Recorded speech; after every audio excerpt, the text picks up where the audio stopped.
Hello and welcome to Red Shirt Podcast Mini Edition. Nigel, how you doing? Oh, my friend, I am well. How are you? I'm good, thank you very much. I don't I'm know really, about I'm you. really glad the sun's gone in today. It was getting pretty hot, wasn't it? It was getting hot. And you know what, Nigel? I don't know about you. We're kind of like in the last sort of couple of weeks of summer. The kids have kids have gone back to school. Yeah, But you know what? Manchester, especially on the red half, there's an excitement, there's a vibrancy. And this is why we're absolutely. doing this today, aren't we? Because we're 48 hours now down to kick off, and it's like the second coming has arrived, isn't it, Nigel? You Yeah, know, the prodigal son's returned. you know, Oh, and I thought we'd just get together just to say, because we're in Old Trafford, we can feel it. You know, we can sense the inevitability of the excitement. So, mhm. Nigel, what's it like him coming back for you? Oh, man, I mean, obviously, everybody's hyping it up. The media's hyping it up. Fan forums, other fan channels are hyping it up. Everybody's excited. But everyone's got a right to be. He is, arguably the best ever. I mean, certainly his numbers suggest that he's tops the table in all the key categories in terms of most goals scored for his country, most Premier Leagues won, well, most championships won around Europe. He just tops the league for everything. So it's a really exciting time. We've got a great player coming. And of course, we know he's not the same player, but the mentality is the same. He's going to bring that mentality. And I'm sure him arriving is going to get 10% out, 5 or 10% out of the other players. And if for that alone, it's worth it. Getting him there, I think we talked about that on the last show. So, man, totally excited. It's go on. It is totally exciting. I mean, we've you know, kind of like looked at it. It's like the last dance, isn't it, Nigel? It's like the last dance is like, it was funny really because I was watching a program about United yesterday on Sky, and I was thinking, you know what? It was like this. All it's kind of like I feel, when Cantona came back from his ban and how he inspired the players. This is to me how it kind of like feels. You can see that there's a giddiness in the air with the players. Mm. All the players are looking forward to him coming, being there. And to Yeah. me, it's like this. It's like he's the cherry on top of the cake, isn't he? Well, You've got the funny thing is, I mean, I'm thinking now. Obviously, we're old enough to remember when maybe Beardsley went back to Newcastle, and it's perhaps a similar thing for them. And you remember when, like you said, when Eric came back to us, but somehow I think this feels a bit different. It feels a bit. It's like because of what is achieved and because of how prolific he's been and how his mentality, and it's not just about gifting. We always keep saying Messi's got the gift, but he had the raw talent and the right mentality to get the most out of what he's got. And so it's when Bale went back to Tottenham, Tottenham fans got a bit giddy, but we're talking about Ronaldo, and we know that this is why he couldn't have gone to City, because it sends the signal that City are the big club in town, that City are, a punching way above their weight. But the reality is United are the biggest global brand for football, and it's come back home. And it's right that it's come to the theatre of dreams, and we in Old Trafford, we know this and we recognise this. And so we understand exactly what was at stake with him maybe going across the city. So it's just everything coming together is absolutely fantastic and right. I think as well what people have got to understand as well, especially for Saturday. Saturday it's a huge event. It's not just the people that get in the ground to see him. It's all the United fans around the city. Mm. There's a massive build-up. Everybody's talking about him. Everybody, wants a bit of the action, don't they? I Yeah, mean, you think about it now. There's been talk about seats being sold in the lower sections of going up to 2.5 grand. This is the level of you know, the excitement that people are Yeah. willing to sort of like pay. But I think as well, there's going to be thousands upon thousands of people that are just getting to the city, you know, Mm. because it's such a big event. I don't think, you know, people around the country at this moment in time can't feel the vibrancy that's actually in the city, can you? The energy, you Well, know? have you noticed that it's been non-stop on the media? It just Correct. goes to show that, you know, it, I don't remember all this for all the other players that we just mentioned. I don't remember the 24-hour frenzy. It's like you literally said it. It's like there's a countdown to when he's going to play the game. We've never had this before. No, exactly. I mean, if you can imagine that for the first time ever, yeah, in years, there's been talk about me, you know, broadcasting blackouts being changed because they Wow. see it as such an event. You know, you've got like, you know, the Telegraph online saying that it's terrible that this game isn't being beamed live. You know, the traditional Yeah. 3 o'clock kickoff, yeah, that we all know is blacked out for a specific reason. Yeah. They want it changing. This is how much this event, how huge this event is. You Yeah. know, a lot of people are, oh, well, he's only coming back. No, this is bigger, much bigger Yeah. than people realize. And when he's running, you know, people, I don't think, I can see by 2:15 on Saturday at the ground, everybody being in their seat, Yeah. waiting for him to come out. Yeah. You know what I mean? Yeah. You know, I can see that roar of excitement. And to be honest with you, Old Trafford is going to be a mecca. The noise coming out of there is going to be Yeah. unbelievable this Saturday. So how would you play it? Would you have him? Would you have him come out on the stadium before the game starts? You know, like obviously Varane was introduced, but he was in his suit. He wasn't playing, and that all made sense. But of course, there's no way he can't play. So how do you introduce him to the fans as the new signing? Would you do it before the game, or would you just let him come out with the team, or would you let him? How would you do it? I think it's hard because with the Varane one was very easy because he wasn't playing. Yeah. But what United had done, which was very clever, they've gone away from these really bad PR videos, haven't they? You know, like with Oh, thank Sanchez goodness. playing, yeah, Yeah. exactly. Sanchez playing on the piano and stuff like this. And I think what they did was, you know, because I remember going to the game and everybody was saying, when's he signing? Only United could take this long in, Yeah. you know, getting the sign over the line.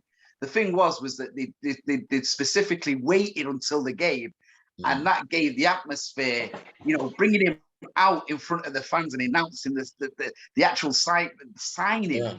gave the crowd this tremendous uplifting. It Yeah. didn't need it anyway, but it gave it that extra, you know, 10, 15%. Yeah. On Saturday, it's strange because I've been thinking about this in my head. Does he come out on his own?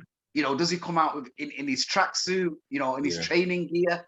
And then, you know, is he then sort of like, oh, does he come out with the squad? Now, if United are looking at a togetherness and this guy's not, you know, we don't want to put anybody on a pedestal, even though you can't help but put him on a pedestal. Yeah. What do you do? Do you know what I mean? What do you do? I had the only idea that I came up with, and I think is perhaps start the game without him, and then at 7 minutes substitute and have him come on at 7 minutes.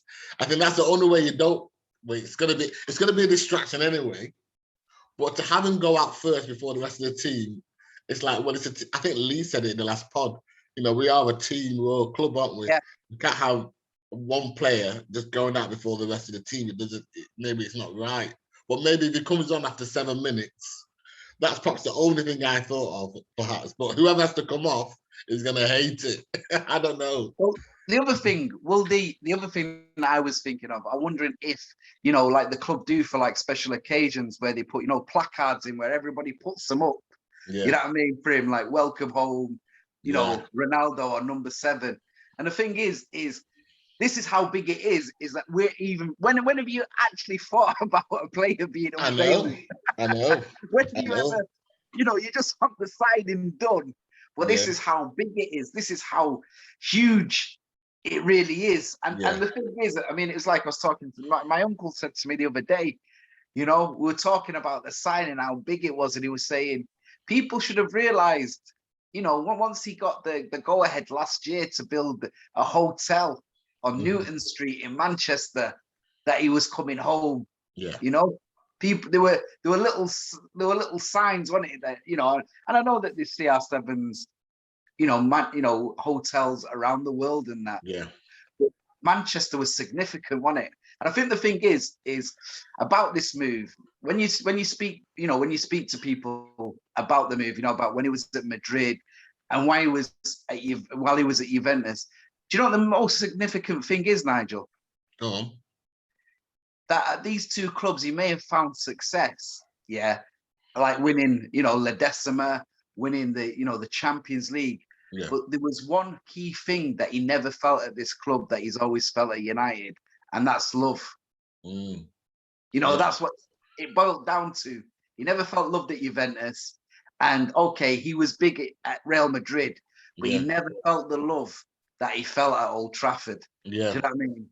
And the thing is the fans have never stopped singing his name, have they? Yeah. Well, I think you're right. I mean, there's several things there. I mean, I remember the famous story. I mean, he always keeps referring to Fergie as his second father. Yeah. And then I heard an interesting one today, which, you know, when he at the European Cup, where he removed the bottles of Coke and replaced them with water. Well, apparently, when he first came to United, he walked into the changing room with a bottle of Coke, and Giggs had pinned him up against the wall and said, "That's not how we do things around here." Yeah, I literally just heard it this morning, and they're bollocking about you've got to look after your body because you've got all this talent, but you've got to look after your body, and your body will look after you. So he had that, all that training. It's like Manchester United was his apprenticeship. You know what I mean? And so now when you see him do that, it's literally coming full circle. You know what I mean? The fact is, he learned that here. The players around the world is because of us, and now he's coming back home. So it's brilliant. Exactly. And I think the other thing is, Nigel, going back to when he did sign for United, and we're talking about unveiling him, I don't think he'll be in the same pair of jeans and that jumper. Oh my days. With that player next to, what's that player? I don't remember his name, but he signed with that player, wasn't he? Which one was it? The one the Brazilian. Yeah. Yeah, I know what you mean. Yeah. Anyway, but I mean, the thing is, you know, it comes to Saturday. It's a huge event.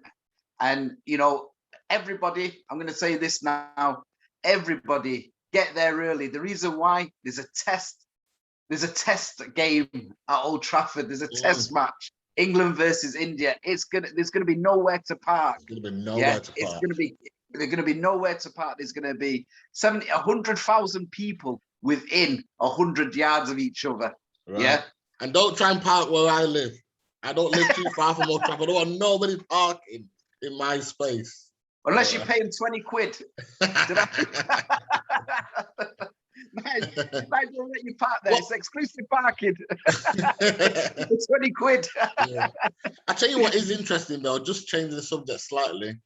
Obviously, with you've heard about a lot of these Brazilian players being banned from playing. The 5-day exemption rule. Yeah. So with Fred out of the fray, what do you think will happen?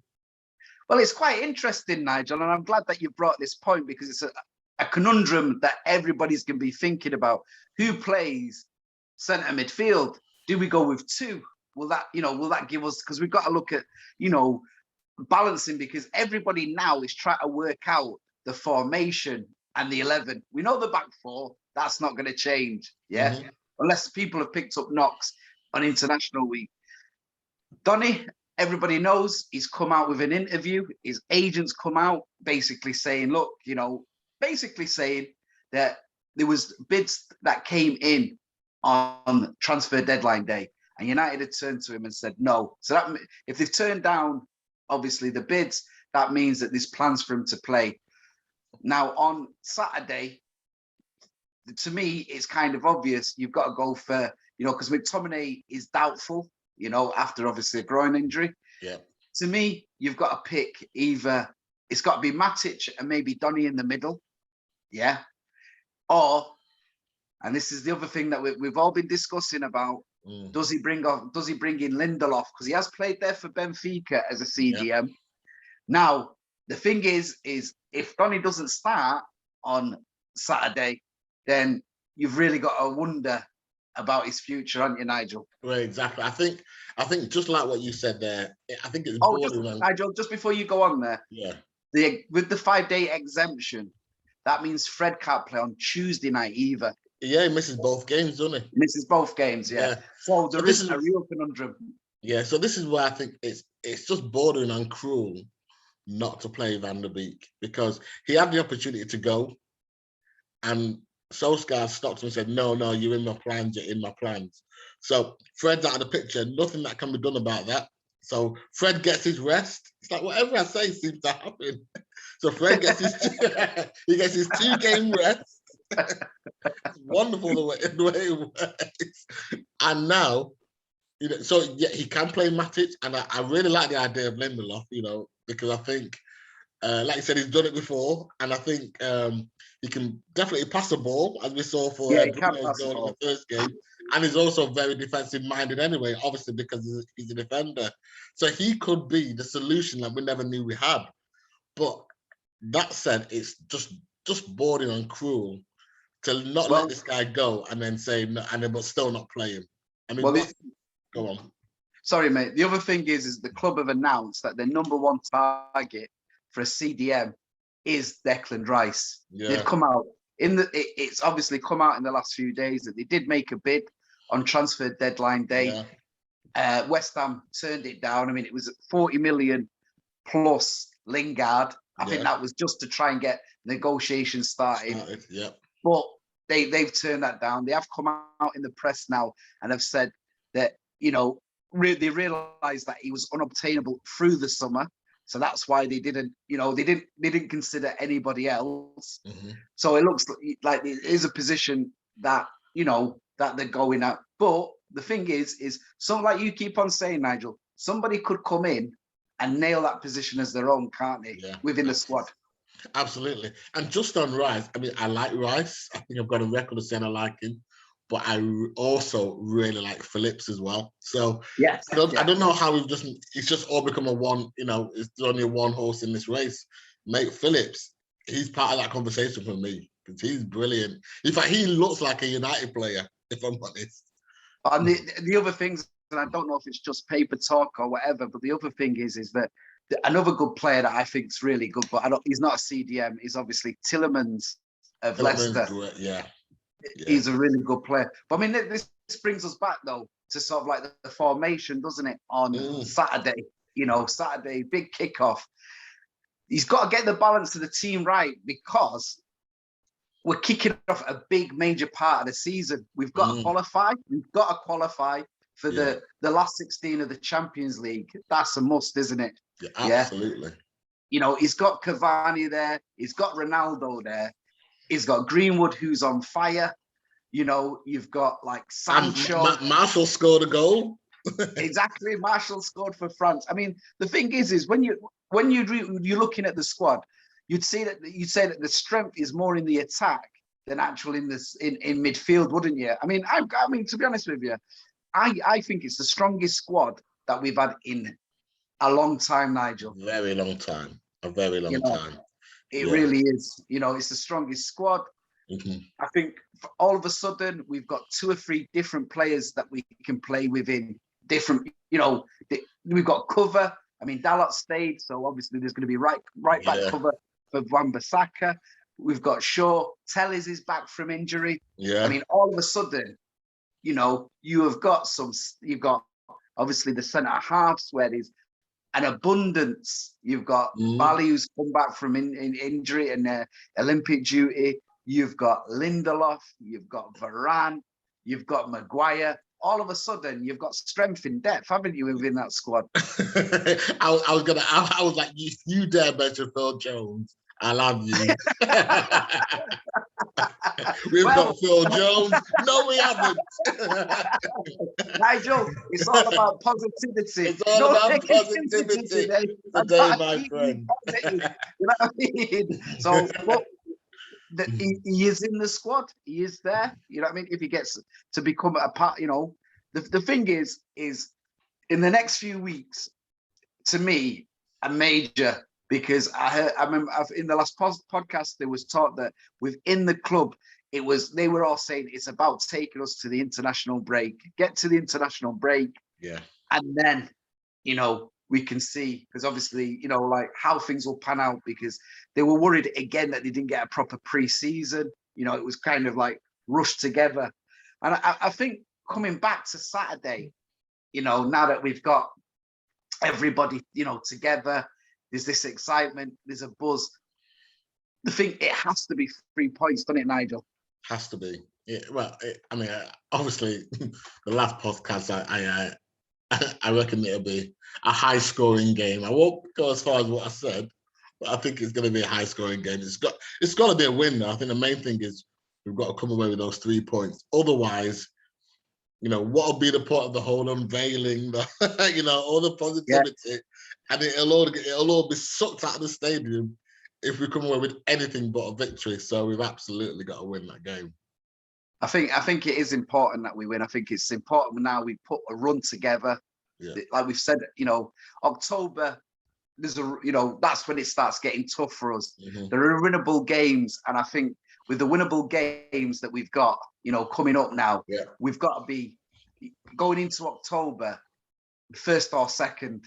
Mm-hmm. We have to be, you know, first or second. I think in the last couple of years, people have forgot that, you know, we've started off badly. Like Ollie's 2 seasons ago, it was 2 wins in 9.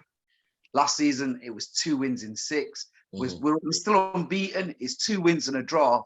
But to be in with a shout and to be taken seriously, we have to go on a run of maybe 4 or 5 games now, Nigel, don't we? Of just winning.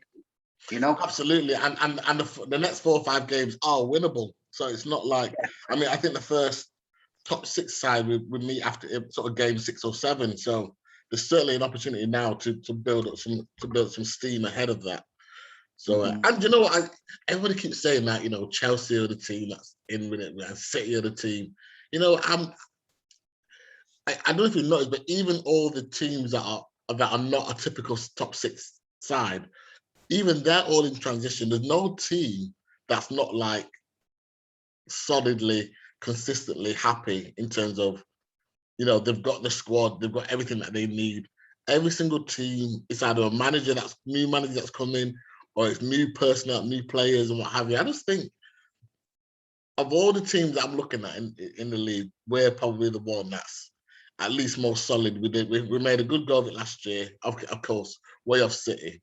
But, you know, we can go another level. We've got 2 or 3 gears to go through.